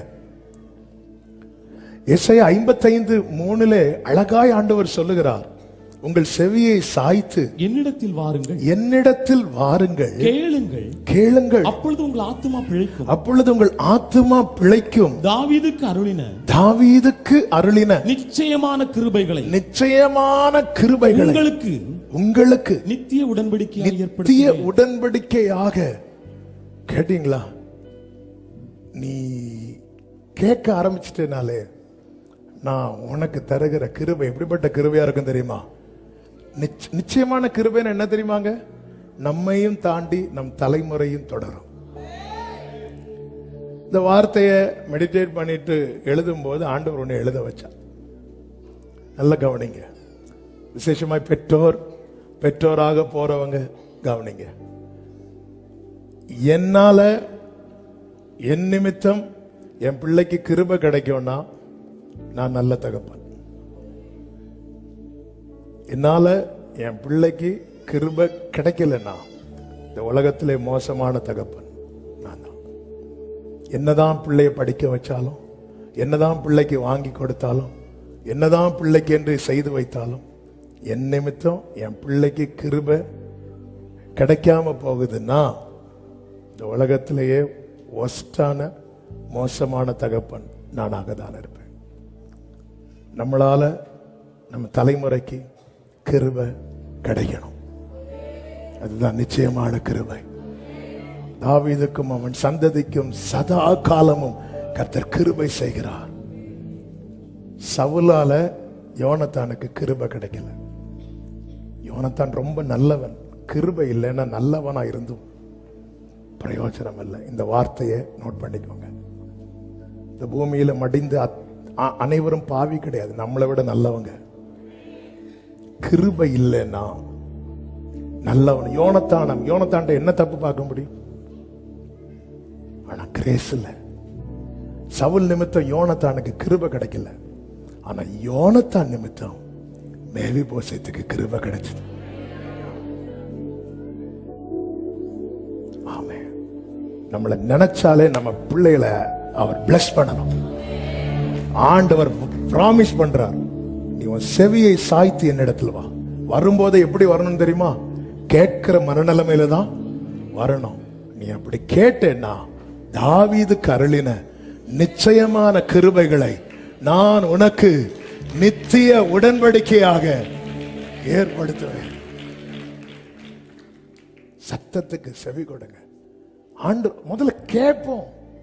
சொல்லுங்க ஆண்டவரே, சொல்லுங்க ஆண்டவரே. எப்பவுமே பைபிள் படிக்கும் போது ஆண்டவரே என் கண்களை திறந்துடலாம், அதிசயத்தை பார்க்கணும். 2, என் இருதயத்தை திறந்துடலாம். வார்த்தை எனக்கு உள்ள போகணும். கர்த்தர் லீதியாளின் இருதயத்தை திறந்தார் என்று பைபிள்ல இருக்கு. இருதயம் கடினமாகும் போது என்ன ஆகும் அப்படி தெரியுமா? அந்த இளைப்பாறுதல் நமக்கு நஷ்டமாகும். இதெல்லாம் வேதம் நமக்கு மீண்டும் மீண்டும் எச்சரிக்கிறது. சத்தத்துக்கு செவி கொடுக்க வேண்டும், கடிந்து கொள்ளுதலை ஏற்றுக்கொள்ள வேண்டும். அவர் யாரைங்க கடிந்து கொள்வார்? அவர் யாரை ரொம்ப நேசிக்கிறாரோ அவர்களை தானே கடிந்து கொள்ளுகிறார். கர்த்தர் கடிந்து கொள்ளுகிறார்னாலே நம்மளை அவ்வளோ நேசிக்கிறார்னு அர்த்தம், அவ்வளோ பிடிக்கும்னு அர்த்தம். பேதுருவை கடிந்து கொள்ளும் போது தண்ணீர்ல மூழ்கின பேதுருவை கைய பிடிச்சு வச்சுட்டு கடிந்து கொள்ளுகிறார். ஒரு புறம் கடிந்து கொண்டாலும் இன்னொரு பக்கத்தில் அவருடைய கரம் அவனை அமிழ விடாதபடி பிடித்து கொண்டிருக்கிறது. கர்த்தர் யாரை கடிந்து கொள்ளுகிறார்களோ அவர்கள் அவருடைய பிடியில இருக்கிறாங்க. கடிந்து கொள்ளுதலை வெறுக்கிறவர்கள் அவர் பிடியில் இருக்கிறத வெறுக்கிறாங்க. ஆமென், ஹல்லேலூயா. போட்டுல இருந்து இறங்கி அப்படியே நடக்கிறார் பேதுரு. அப்படியே சுற்றிலும் பார்க்கிறார். முசுக்குன்னு உள்ள போயிட்டார். ஒருவேளை உள்ள போகாம இருந்திருந்தா அடுத்து பேதுரு எங்க பார்த்திருப்பார் தெரியுமா? எங்க பார்த்திருப்பார்? பின்னாடி போட்ல இருக்கிறாங்கல்ல, பாத்தியா யோவானை பார்த்து நீயும் சாஞ்சிட்டு இருக்கிறியே, என்ன பாத்தியா? சில நேரத்தில் ஆண்டவர் தான் உள்ள விடுவார். இல்லைன்னு நம்ம பார்வை ரொம்ப மோசமா போகணும் அவருக்கு நல்லாவே தெரியும். உள்ள போனதும் ஆண்டவரே பாதி தண்ணி இல்ல, உடனே ஆண்டவர் கையை பிடிச்சு வச்சுட்டு அற்ப விசுவாசியே. ஆமென். பேதுரு அவர் சொல்றத கேட்கிறான், இன்னொரு பக்கம் கைய பார்க்கிறான். அவர் திட்டினாலும் பிடியில தானே, அவர் பிடியில தானே வச்சிருக்கிறார். அதனாலதான் ஒரு விஷயம் ஜனங்களை எல்லாம் இலக்கம் பார்க்க வேண்டும் என்று அப்படி மாம்சத்துல யோசித்து, அதுவும் சாத்தான் வந்து ஏவ ஆரம்பிச்சுட்டான் தாவீத. இது ஆண்டவருக்கு பிடிக்கல. அப்படி உருவின பட்டயமா தூதன் நிக்கிறான். அவ்வளவுதான், பிரச்சனை பெருசாயிட்டுன்னு தெரியும். உடனே தாவீது வந்துட்டு கர்த்தருடைய கையில் விழுவேனாக அப்படின்ட்டான். ஆண்டவர் அடிக்கிறதா இருந்தா நீங்க அடிங்க, தூதன் அடிச்சாலே நீ தாங்க மாட்டேன். தூதனுக்கு அடிக்க வாங்கினா அடிக்க மட்டும்தான் தெரியும் ஆண்டவரே. ஆனா நீங்க அடிக்க வாங்கும் போதும் என்ன அணைச்சிருவீங்க ஆண்டவரே. ஹல்லேலூயா. தாவீது கருளின கிருபை. அதான் தாவீதுட்ட சொல்லுவார், உன் பிள்ளை தப்பு பண்ண நான் அடிப்பேன், ஆனா சவுலையும் அவன் குடும்பத்தையும் விட்டு நான் கிருபை விளக்குனது போல உன் பிள்ளைய விட்டு நான் கிருபை விளக்க மாட்டேன். உடனே தாவீது ஆண்டவர் சமூகத்துல போய் என்ன சொல்லுவார் தெரியுமா? ஆண்டவரே எனக்கு மன தைரியம் கிடைச்சிட்டு. என்ன மன தைரியம் கிடைச்சிட்டு? உன் பிள்ளைக்கு இந்த ஸ்தானம் கிடைக்கணும் இல்ல, என் பிள்ளைக்கு கிருபை இருக்கு, எனக்கு இது போதும். நான் இல்லைனாலும் கிருபை தலைமுறைய தொடருங்கிற நிச்சயம் இருந்தா ஒரு தேவ பிள்ளை நம்பி கண்ணை மூடுவான். ஹல்லேலூயா. நீ கேளு, கேளு, செவியை அடைக்காத, இருதயத்தை அடைக்காத. சொல்லும் ஆண்டவரே இனியும் உம்மை கேட்பேன், நீ சொல்வதை நான் என் கூட பேசுங்கப்பா, பேசுங்கப்பா, பேசாம மட்டும் இருக்காதீங்கப்பா.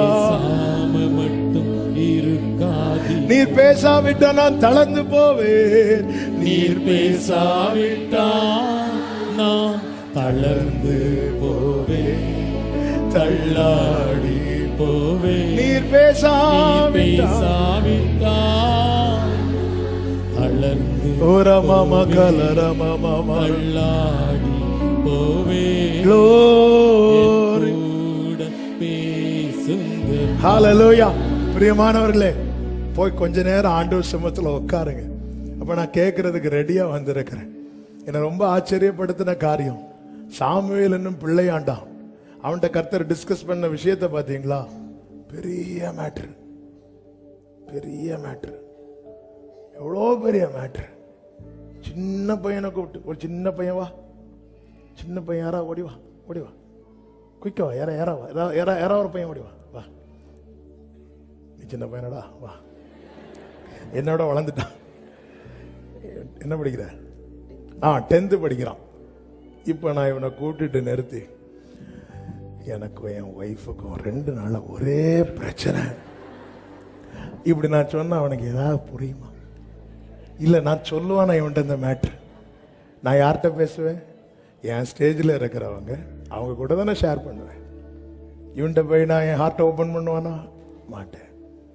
ஆனா வானத்தை சிங்காசனமாக பூமியை பாதபீடமாக உடைய தேவன் ஒருத்தன் கேட்கறதுக்கு ரெடியானதும், அவன் சீனியரா, அவன் எத்தனை வருஷம் சர்ச்சுக்கு வந்தவன், ஒன்னும் பார்க்கல, தன்னுடைய இருதயத்தை அவன்கிட்ட திறந்து பேசுறான். உங்ககிட்ட மனம் திறந்து பேசுறதுக்கு ஒரே ஒருத்தர் தான் ரெடியா இருக்கிறார். ஆனா அவரை விட்டு மீதி எல்லாருக்கும் போன் போட்டுட்டு இருக்கிறோம்.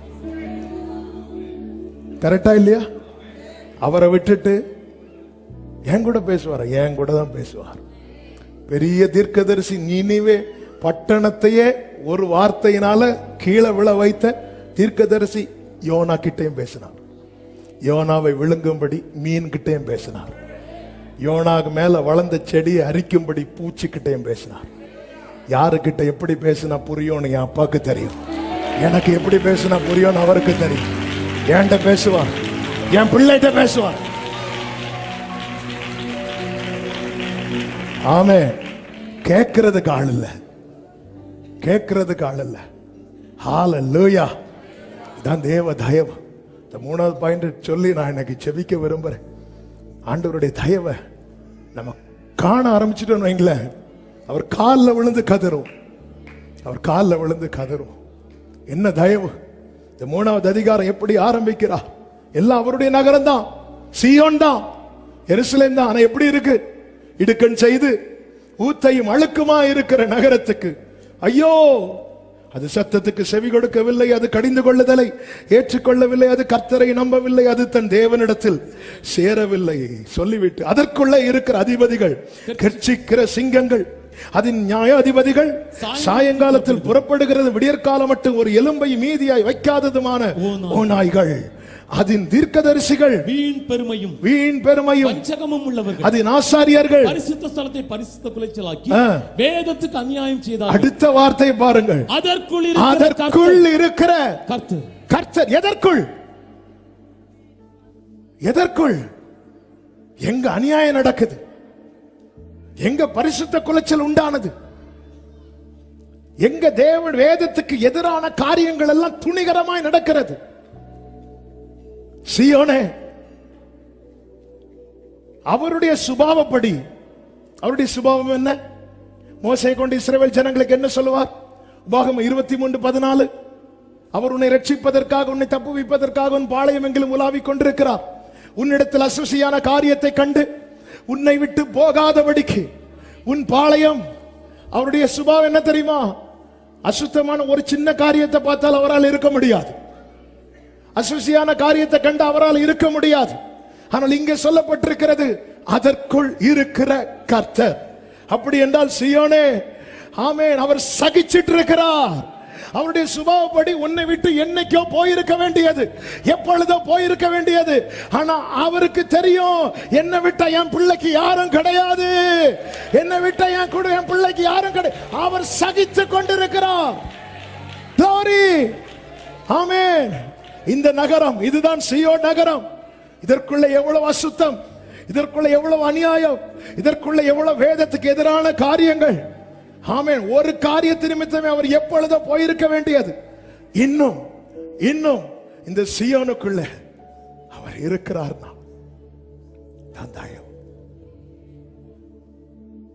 ஏலி, ஓப்னி, பினேகாஸ் தங்கி இருக்கிற அதே ஆலயத்துக்குள்ள கர்த்தர் வந்து நிற்கிறார். சாமுவேல்கிட்ட பேச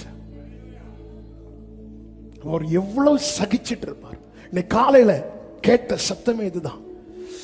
உனக்குள்ள அவர் சகித்துட்டு இருக்கிறாரா, சுகித்து கொண்டிருக்கிறாரா? ஆமென். இவ்வளவு காலம் சகித்துட்டு இருக்கலாம். இன்னைக்கு இந்த சத்தத்தை கேட்கிற சபைக்கு ஆவியானவர் சொல்லுகிற வார்த்தை, அவர் அன்பின் நிமித்தம் அமர்ந்திருக்க விரும்புகிறார். அவர் அன்பின் நிமித்தம் நமக்குள்ளே அமர்ந்திருக்க விரும்புகிறார். glory, அவருடைய சுபாவப்படி, அவருடைய நேச்சர் படி அவர் என்னைக்கோ போயிருக்க வேண்டியது. இதுதான் ஓசியா 11:8 கர்த்தர் சொல்லுகிறார். ஓசியா 11:8, எப்ராயிமே நான் உன்னை எப்படி கைவிடுவேன், இஸ்ரவேலே நான் உன்னை எப்படி ஒப்பு கொடுப்பேன். எப்ராயிமே, உன் செயலை பார்த்தா அவனை கைவிட்டு இருக்கணும். இஸ்ரவேலை நான் ஒப்பு கொடுத்திருக்கணும். ஆனா நான் எப்படி ஒப்பு கொடுப்பேன்?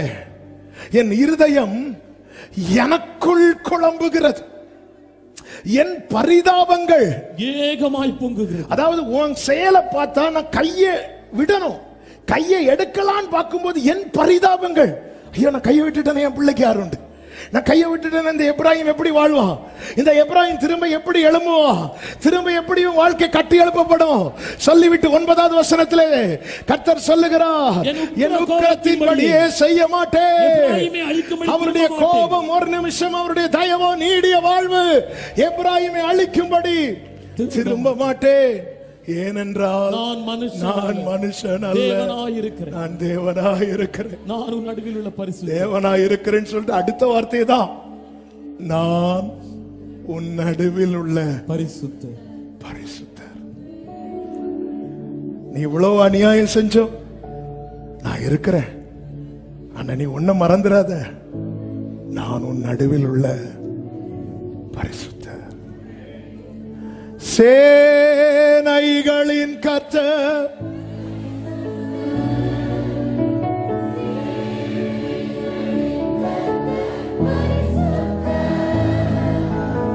சேனைகளின் கர்த்தர் பரிசுத்தர், பரிசுத்தர், பரிசுத்தரே,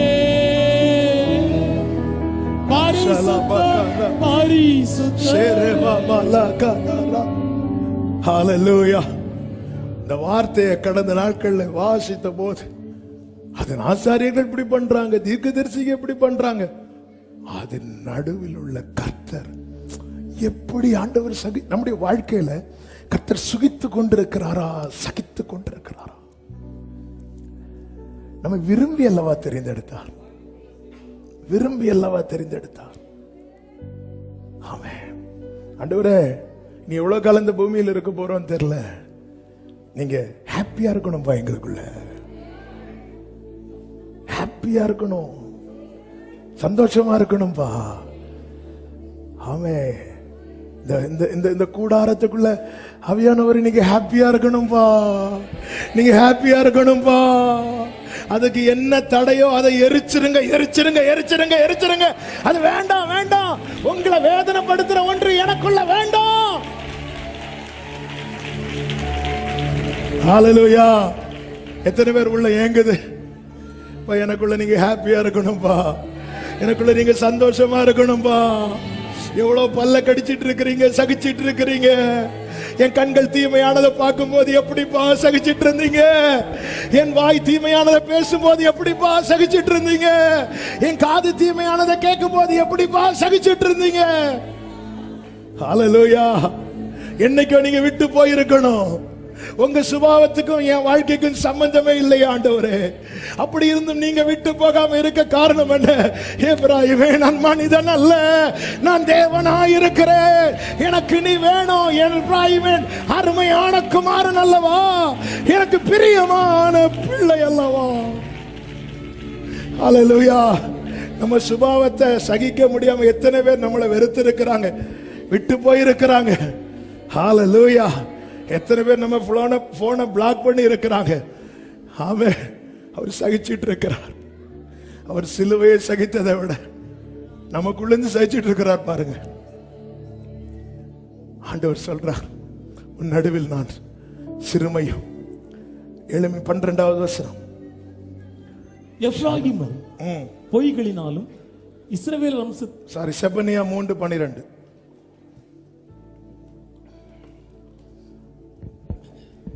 உன் நடுவில் சிறுமையும் எளிமையான ஜனத்தை மீதியாக வைப்பேன், மீதியாக வைப்பேன். அவர்கள் கர்த்தருடைய நாமத்தின் மேல் நம்பிக்கையாயிருப்பார்கள். அந்த மீதியான ஜனங்கள் எப்படிப்பட்டவர்களாய் மாறுவார்கள் தெரியுமா?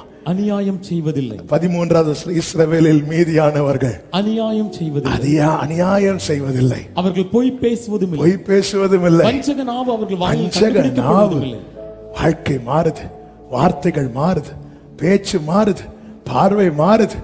இவைகள் மாறினதும் அடுத்த வசனத்துல கர்த்தர் சொல்லுகிறார், சீயோன் சீயோன் குமாரத்தியே கம்பீரித்து பாடு, இஸ்ரவேலரே ஆர்ப்பரியுங்கள், எருசலேம் குமாரத்தியே முழு இதயத்தோடு மகிழ்ந்து களிப்போம். அதன் அர்த்தம் என்ன?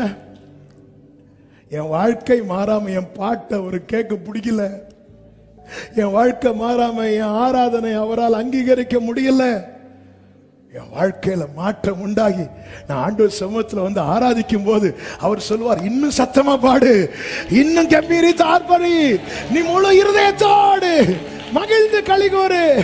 நீ ஆர்ப்பரிக்க கர்த்தர் உன் ஆக்கினைகளை அகற்றி உன் சத்துருக்களை விலக்கினார். இஸ்ரவேலின் ராஜாவாகிய கர்த்தர் உன் நடுவில் இருக்கிறார். இனி தீங்கை அந்நாளிலே எருசலேமை பார்த்து பயப்படாதே என்றும், சீயோனை பார்த்து கைகளை தளர விடாதே என்றும் சொல்லப்படும்.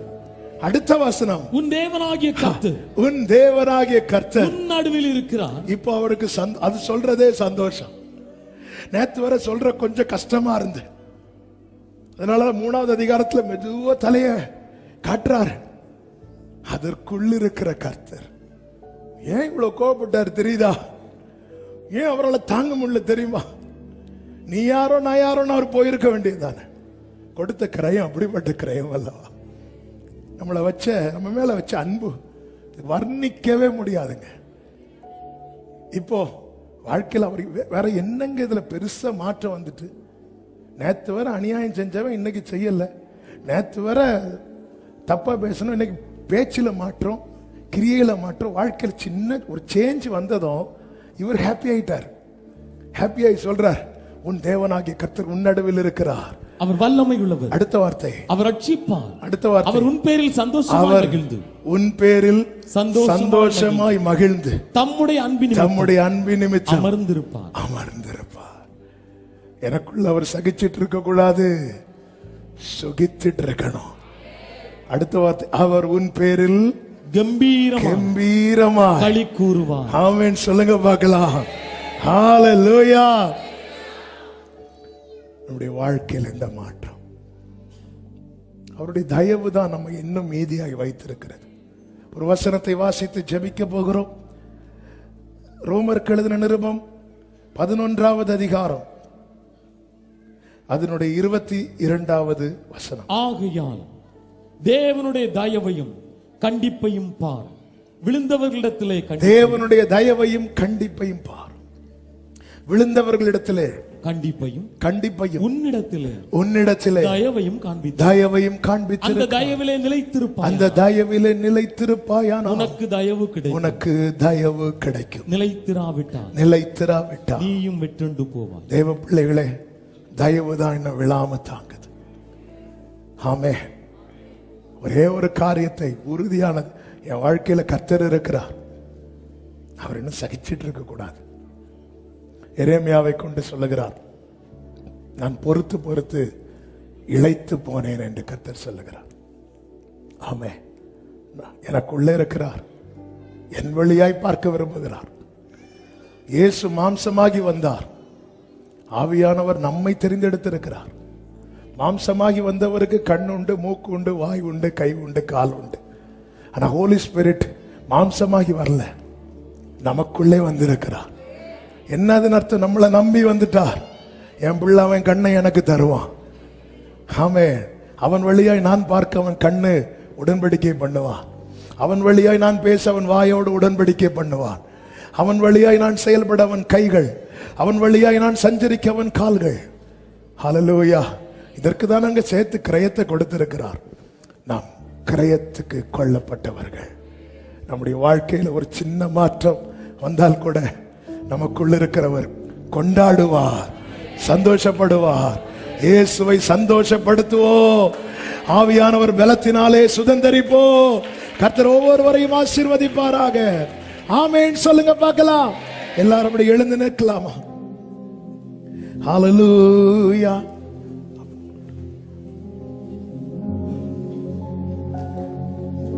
மேக ஸ்தம்பமே, அக்கினி ஸ்தம்பமே, தேற்றும் தெய்வமே, துணையால் மேக ஸ்தம்பமே, அக்கினி ஸ்தம்பமே, தேற்றும் தெய்வமே, துணையாளரே.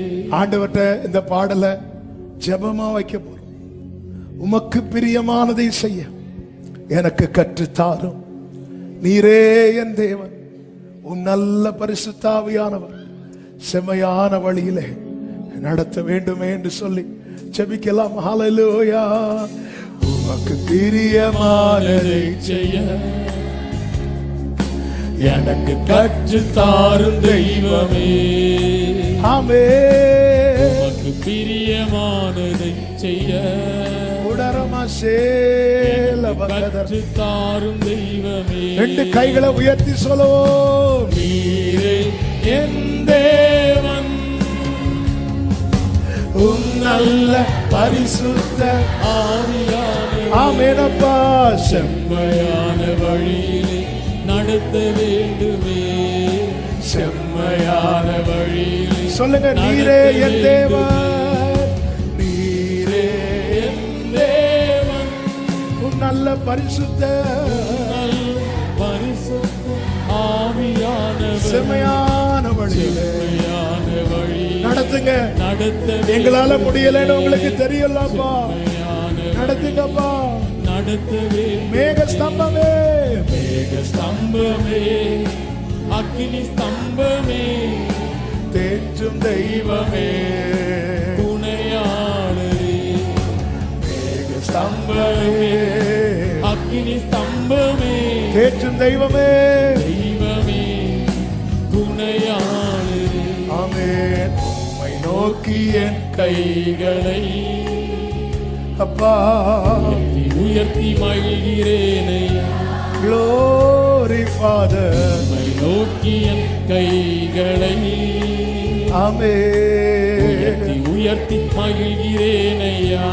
வறண்ட நிலம், வறண்ட நிலம் தவிப்பது போ, என் ஆத்துமா என் ஆத்மா உமக்காக ஒவ்வொரு நாளும் ஏங்கி ஏங்கி தவிக்கின்றதையா. ஏங்கி ஏங்கி தவிக்கின்றதையா. ஆமென். எனது ஏக்கமே, எனது பிரியமே, எனது பாசமே, எனது ஆசையே, எனது ஏக்கமே, எனது பிரியமே, எனது பாசமே, எனது ஆசை. உமது அன்பை, உமது அன்பை அதிகம் அதிகாலையில் காண செய்யும் கருணை நேசரே. காணச் செய்யும் கருணை நேசரே. ஆமென். உமது அன்பை அதிகாலையில் காண செய்யும் கருணை நேசரே. காணச் செய்யும் கருணை இந்த கைகளை விரித்து நேசரே. சொல்லுங்க. உண்மையே நம்பியுள்ளேனப்பா, உம்மையை நம்பியுள்ளே. நீர் விரும்பும் நீர் விரும்பும் உம் நல்ல பாதைகளை தினந்தோறும் காட்டுவேன் திவ்யநாதரே. ஆமென். காட்டுவேன் திவ்யநாதரே. அன்பின் சிகரமே, அன்பின் சிகரமே, ஆறுயிரே, ஆருயிரே, எங்களை அழைக்கும் தெய்வமே, தெய்வமே, ஆறுதலே, ஆறுதலே. ஆமென். அன்பின் சிகரமே, ஆருயிரே, நல்ல கரங்களை தட்டி தேவனுக்கு மகிமை. கர்த்தர் நல்லவர், நம்மோடு இருக்கிறார். அவர் அன்பு நிமித்தம் அமர்ந்திருப்பார். அவர் வல்லமை உள்ளவர், அவர் ரட்சிப்பார். சபையே அவர் உன் பேரில் கம்பீரமாய் களி கூறுவார். ஹalleluya, ஹalleluya. ஆமென், ஆமென். பரிசுத்த பிதாவே, நல்ல தகப்பனே, நன்றியோடுமை துதிக்கிறோம். கிருபையாய் உம்முடைய சமூகத்திலே கொண்டு வந்து பாட, துதிக்க, ஆராதிக்க, ஜெபிக்க வைத்த அன்புக்காய் நன்றி. எவ்வளவு நல்ல தேவன். எங்க மேல நீங்க வச்சிருக்கிற அன்பு, பாராட்டுகிற கிருபை, உங்க தயவு, அதை சொல்லி தீராதப்பா. ஆண்டவரே, எங்களில் நீர் மட்டும் சகித்து கொண்டிருந்தீர். நீங்க சுகித்துட்டு இருக்கணும்ப்பா. அன்பு நிமித்தம் அமர்ந்திருக்கும்படியா எங்க வாழ்க்கை உமக்கு உகந்ததா இருக்க எங்களை முழுமையாய் ஒப்பு கொடுக்கிறோம். உடைய நல்ல ஆவியானவர் எங்களை செவ்வையான வழியில நடத்துவாராக. ஹல்லேலூயா, ஹல்லேலூயா. ஆட்கொண்ட தெய்வம் திருப்பாதம் அமர்ந்து ஆறுதல் அடைகின்றே, அமைதி பெறுகின்றே. ஆட்கொண்ட தெய்வம், ஆட்கொண்ட தெய்வம் திருப்பாதம் அமர்ந்து ஆறுதல் அடைகின்றே, அமைதி பெறுகின்றே. ஒவ்வொருவரை ஆட்கொள்ளும். சிறு பிள்ளைகள், வாலிபர்கள், பெரியவர்கள், முதியவர்கள், தூரத்திலிருந்து இந்த சத்தத்தை கேட்டவர்கள் அத்தனை பேரையும் ஆட்கொள்ளும். ஆட்கொள்ளும். உகந்தவர்களை உருவாக்கி நிறுத்தும். அப்ப எங்களை பார்த்து சந்தோஷப்படணும். உன் பேரில் கம்பீரமாய் களி கூறுவார் என்று செப்பனியா 3:17 சொல்லப்பட்டபடி எங்க பேரில் நீர் கம்பீரமாய் களி கூறணும்.